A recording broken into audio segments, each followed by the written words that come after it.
Chhattisgarh police ने एक operation चलाया, उसका नाम दिया ऑपरेशन मुस्कान। अब इस नाम से ही पता चलता है मुस्कान। असल में ये ऑपरेशन वो ऑपरेशन था कि जिसके ज़रिए लंबे वक्त से गायब, गुमशुदा बेटियों, बड़ी लड़कियां, महिलाएं, ये जो गायब थीं और जिनका कोई सुराग नहीं मिल रहा था और लंबा वक्त हो गया उनकी केस फाइल को बंद हुए हुए, तो ऐसे केस फाइल को खोलें और उन गुमशुदा लोगों को ढूंढा जाए। मार्च 2023 की बात है ये।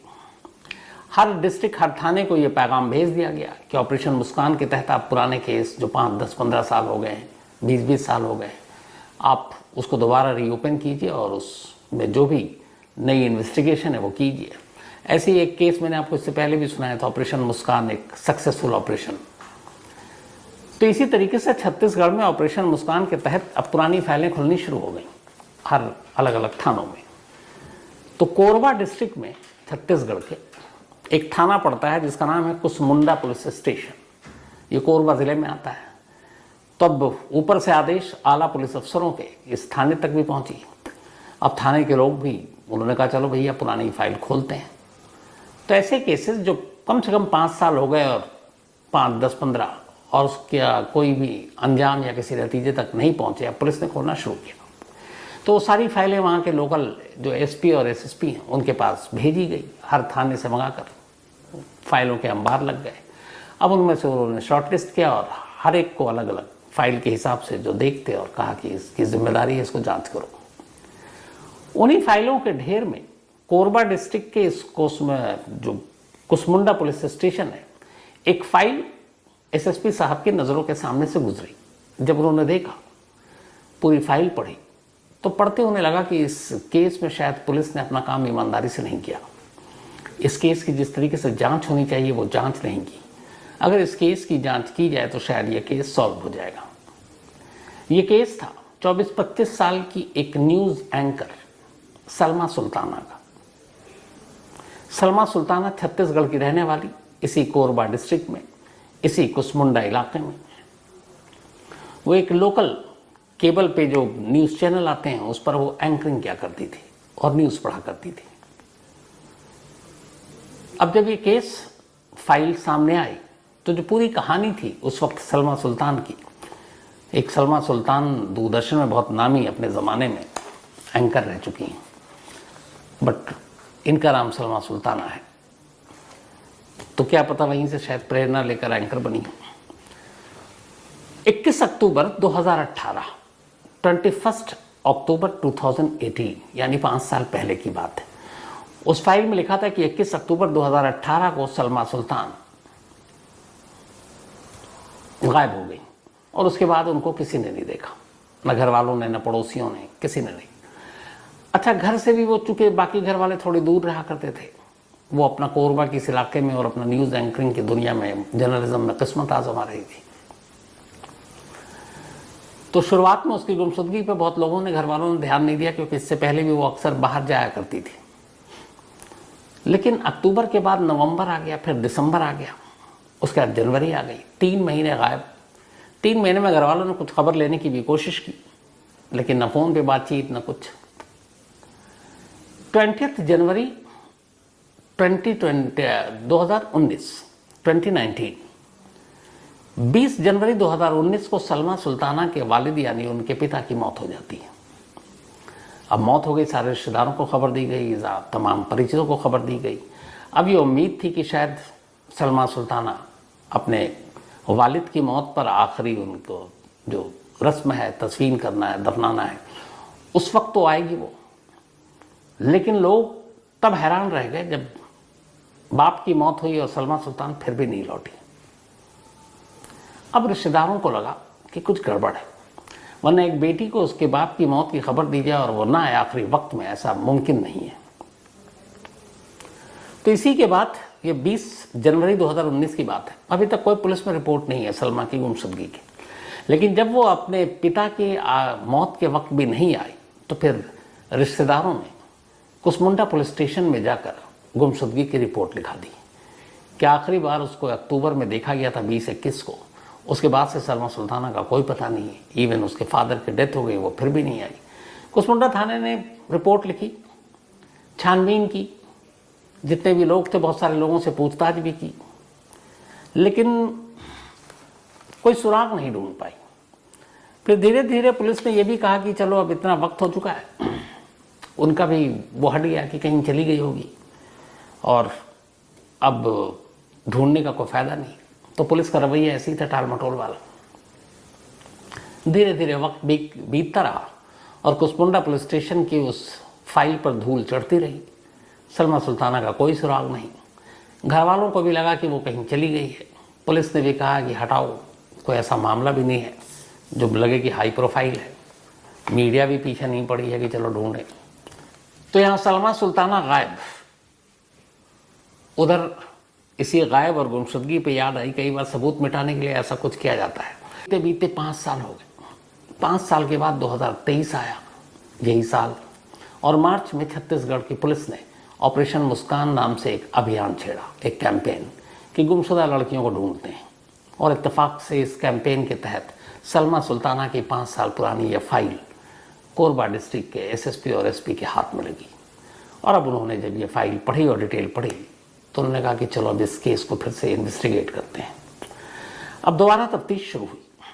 सबसे पहले सलमा सुल्तान के तमाम रिश्तेदारों से पूछताछ हुई, पड़ोसियों से पूछताछ हुई, फिर उसके परिचित दोस्तों से पूछताछ हुई। इस दौरान में पता चला कि सलमा सुल्ताना का एक दोस्त हुआ करता था जो एक जिम का ओनर भी था और वो जिम इंस्ट्रक्टर भी था।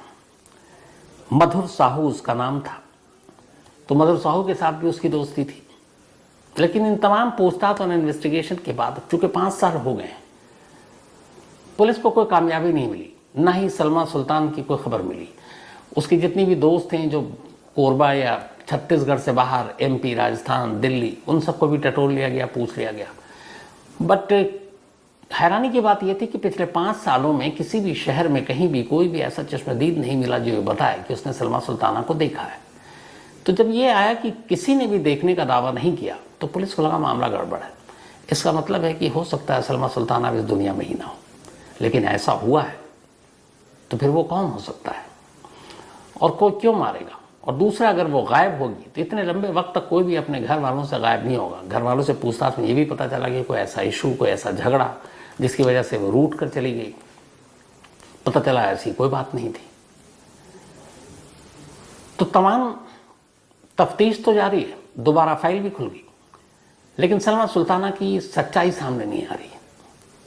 अब आला पुलिस अफसरों ने जो अब तक के अपडेट थे, मार्च के बाद जब तफ्तीश शुरू हुई, उन सारी चीज़ों को देखना शुरू किया। सारी चीज़ें, सारे कागजात, सारी बातें उन्होंने पढ़ा। उसमें भी ऐसी कोई जानकारी नहीं मिली, कहीं कोई शक नहीं। लेकिन तभी इस केस फाइल को और ये जो दोबारा पूछताछ हुई, उन सभी चीज़ों में पुलिस को एक इन्फॉर्मेशन मिलती है। उसी में जो 5 साल से पड़ा हुआ है वो ये है कि सलमा सुल्ताना ने अपनी गुमशुदगी से कुछ वक्त पहले एक यूनियन बैंक से लोन लिया था। अब इसमें पुलिस को लगा कि लोन लिया होगा, इसमें क्या खबर, तो लोन लिया था। उसके बाद वो गायब हो गई। जो आला पुलिस अफसर थे उन्होंने कहा कि यार ये लोन लिया, उसके बाद फिर क्या हुआ, क्योंकि वो गायब है।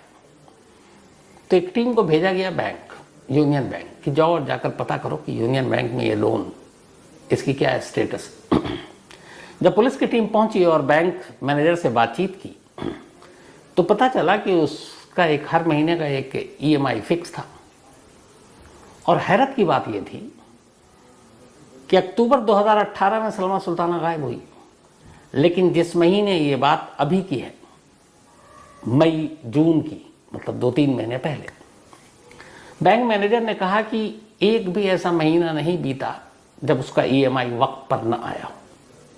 यानी 5 साल से एक लड़की गायब है और उसने एक लोन ले रखा है और उस लोन की EMI हर महीने पाबंदी से जो डेट है उस डेट पर पहुंच रही है।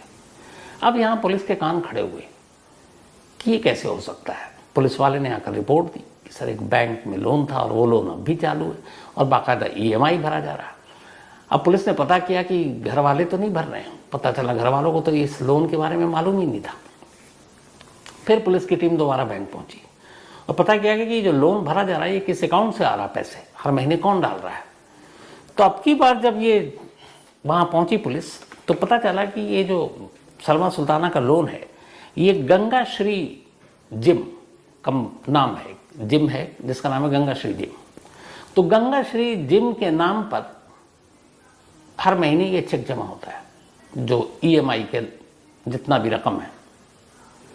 अब पुलिस को लगा कि 5 साल से एक लड़की गायब और रिश्तेदारों के अलावा मतलब हटकर एक जिम की तरफ से EMI भरा जा रहा, तो इसके पीछे कनेक्शन क्या है। अब पुलिस की टीम जिम पहुंची, पता किया कि भैया जिम का ओनर कौन है। उन्होंने कहा अभी है नहीं, तो उन्होंने कहा पुलिस स्टेशन भेज देना उसको कुसमुंडा। अब अगले दिन भी वो बंदा नहीं पहुंचा। अब पुलिस को हुआ डाउट कि अभी तक यहीं था, अब कहाँ है। अब पुलिस उसके पीछे लगी, उसका नाम था मधुर साहू, लेकिन वो हाथ ही ना आए। अब वो भाग गया।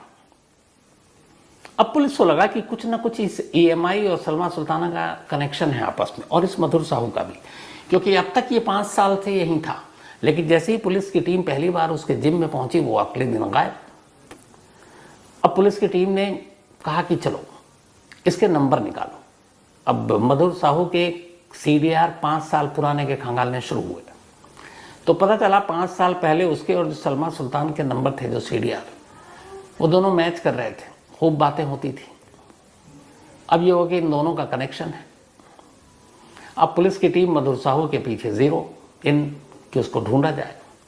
कोशिश करते करते आखिरकार इसी अगस्त में, अभी पिछले हफ्ते, पुलिस को कामयाबी मिली मधुर साहू तक पहुंचने में, और पुलिस ने मधुर साहू को गिरफ्तार कर लिया। गिरफ्तार किया, पहले हिरासत में लिया क्योंकि कोई सबूत तो था नहीं। अब उससे पूछताछ शुरू हुई। जब उससे पूछताछ शुरू हुई तब उसने पूरी एक कहानी बताई। कहानी ये थी कि जो सलमा सुल्ताना वो एक न्यूज़ एंकर थी और अपने आप को फिजिक मेंटेन रखने के लिए उसने जिम ज्वाइन किया था, और ये जिम जो था इसी मधुर साहू का था। तो जिम आने जाने के दौरान वो उसका इंस्ट्रक्टर भी था। दोस्ती हो गई, फिर दोस्ती के बाद दोनों में प्यार हो गया। अब सलमा सुल्ताना और मधुर ये दोनों एक दूसरे से प्यार करने लगे। धीरे धीरे वक्त बीता। कुछ वक्त के बाद सलमा सुल्ताना ये शुरू से थी कि वो शादी करेगी तो मधुर से। अब उसने उसके शादी की जिक्र छेड़ी, वो टालता रहा, वो जिक्र करती रही। धीरे धीरे अब सलमा ने उसके ऊपर दबाव डालना शुरू किया। इसी बीच पता चला कि मधुर साहू का इस जिम में आने वाली कई और लड़कियों के साथ भी संबंध है। ये बात सलमा तक पहुंची तो वो नाराज़ हुई, और फिर उसने कहा कि वो उसकी पोल खोल देगी। और इसी के बाद 21 अक्टूबर 2018 मधुर साहू अपने 2 दोस्तों के साथ, जिनमें से एक का नाम कौशल और दूसरे का नाम अतुल, सलमा चूँकि घर में अकेली रहती थी, वहाँ पहुँचे और उसका गला दबा दिया। गला दबाकर उसे मार डाला। कत्ल करने के बाद कार में लाश रखी सलमा की, और लाश को रखने के बाद उसी कोरबा ज़िले में एक कोहड़िया पुल है, उस कोहड़िया पुल के करीब एक भवानी मंदिर है, और उस मंदिर के पास सड़क किनारे उन्होंने रात के अंधेरे में गड्ढा खोदा और उस गड्ढे में सलमा सुल्तान की लाश दबा दी, और ये दबाने के बाद चले आए। अब चूँकि उसका घर से वैसे भी बहुत कम वास्ता था सलमा का, और कई बार वो कोरबा से बाहर भी गई थी, तो घर वालों को लगा कि शायद वो कहीं गई है रिपोर्टिंग के लिए या कुछ और घर में पिता थे, फादर। तो 2-3 महीने जब वो नहीं आई तो उन्हें बहुत कुछ अजीब लगा नहीं, लेकिन हाँ, जब 20 जनवरी को फादर की डेथ हुई और तब भी नहीं आई, तब उन्हें डाउट हुआ, और उसके बाद उन्होंने फिर जनवरी 2019 में पुलिस में रिपोर्ट लिखाई।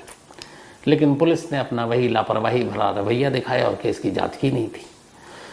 तो अब मधुर साहू की गिरफ्तारी के बाद उसने जब ये कहानी बताई तो पुलिस की टीम मौके पर पहुंची। अब यहीं से एक नई कहानी शुरू हो गई। अब मौके पर पहुंची तो जहाँ जहाँ उसने बताया कई गड्ढे खोद डाले पुलिस ने, बाकायदा JVC मशीन मंगाई, उससे भी गड्ढे खोदे गए, कोई फ़ायदा नहीं। कई बार वो बताते हमने यहाँ पे हमने दफनाया, यहाँ दफनाया, यहाँ दफनाया, और पुलिस बेचारे मजदूरों को लेकर, गाड़ियों को लेकर, और वो गड्ढे ही खोदने का काम करती रही। अब यहाँ ये भी था 5 साल पुराना मामला, लाश ना मिले तो फिर क्या प्रूफ है कि सलमा सुल्ताना इस दुनिया में नहीं है और यही इन तीनों के कातिल हैं। तो पुलिस के लिए ज़रूरी था कि सलमा सुल्ताना की पहले तो जो बची कुची लाश है उसका डीएनए के ज़रिए साबित करें कि सलमा सुल्ताना ही है जिसका कत्ल मधुर ने किया है। तो कई जगह पे कई दिनों तक पुलिस से मशक्कत करवा डाली मधुर ने, बड़े बड़े गड्ढे खोदे गए, कोई सुराग नहीं। अब जाकर उसने एक सच बताया। उसने बताया कि जिस जगह उसने लाश दफनाई थी वो सड़क का एक किनारा था और उस वक्त सिंगल लेन सड़क थी वो। लेकिन अब चूंकि 5 साल का अरसा बीत गया, उस सिंगल लेन सड़क को 4 लेन की सड़क बनाई जा चुकी और वो नेशनल हाईवे से जुड़ गया। अब नेशनल हाईवे है वो, 4 लेन की सड़क है और ये बना है अभी मुश्किल से 2 से 3 साल के अंदर। अब कातिलों का कहना है कि उसने लाश इसी जगह नीचे दफनाई है। अब वो उस वक्त का सारा जो कंस्ट्रक्शन था वो बिल्कुल डिफरेंट हो गया है। अब जिस जगह कातिल कह रहे हैं हमने सलमा सुल्ताना को दफन किया है उसके ऊपर नेशनल हाईवे है।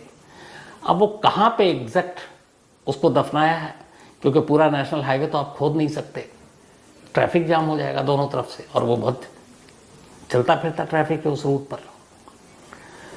तो पुलिस ने कहा कि खुदाई करूं, उसके लिए इजाज़त लूं, उससे पहले कुछ और काम करते हैं। तो उसके चक्कर में अब जो पुलिस है वो अलग अलग टेक्नोलॉजी के ज़रिए, आजकल बहुत सारी ऐसी चीज़ें आती हैं जिससे ज़मीन के अंदर कहाँ क्या है आप मशीनों से पता कर सकते हैं। तो अब पुलिस उन्हीं टेक्नोलॉजी का सहारा लेकर ये पता करने की कोशिश कर रही है, जैसे सैटेलाइट इमेज से कि यहाँ पे कभी कुछ हुआ या था।